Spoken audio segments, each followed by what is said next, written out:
ួស្ដីអ្នកនាងមើលរៀងសិចស៊ីអងចាកំណាសង្ហាទៅណាប្រាប់ផងប្រលឹងលោកមានការអីហ៊ានស្ដីសួរស្រីអញចឹងប្រយ័ត្នខ្ញុំខឹងស្រេចអើយខ្មាំងគេកុំអីប្រលឹងកុំអីប្រលឹងបងសួរនឹងគឺសួរល្អទេល្អយ៉ាងម្ដេចដែរល្អយ៉ាងម្ដេចតែគុំនៅញ៉ាយប្រញាប់វាចាបើរឿងស្នេហាប្រាប់ថាអ្នកមិនត្រូវការទេខំអងវស្រីហេតុអីអូនស្រីឆាប់ខឹង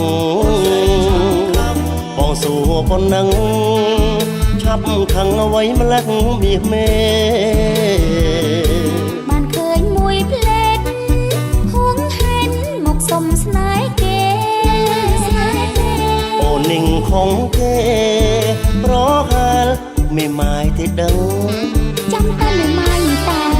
យីផ្ដេកផ្ដាស់មែន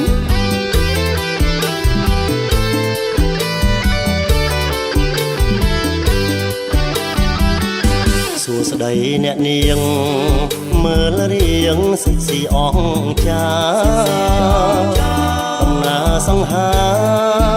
ទៅណាប្រាប់ផងប្រលឹងលោកមានការអីហ៊ានស្ដីសួរស្រីអញចឹងប្រយ័ត្នខ្ញុំខឹងស្រេចអើយខ្មាំងគេកុំអីប្រលឹងកុំអីប្រលឹងបងសួរនឹងគឺសួរល្អទេល្អយ៉ាងម្ដេចដែរល្អយ៉ាងម្ដេចដែរគុំនៅញ៉ាយប្រញាប់វាចាបើរឿងស្នេហាប្រាប់ថាអ្នកមិនត្រូវការទេខំអងវស្រីហេតុអីអូនស្រីឆាប់ខឹងបងសួរប៉ុណ្ណឹងឆាប់ខឹងអ្វីម្លេះមាសមេ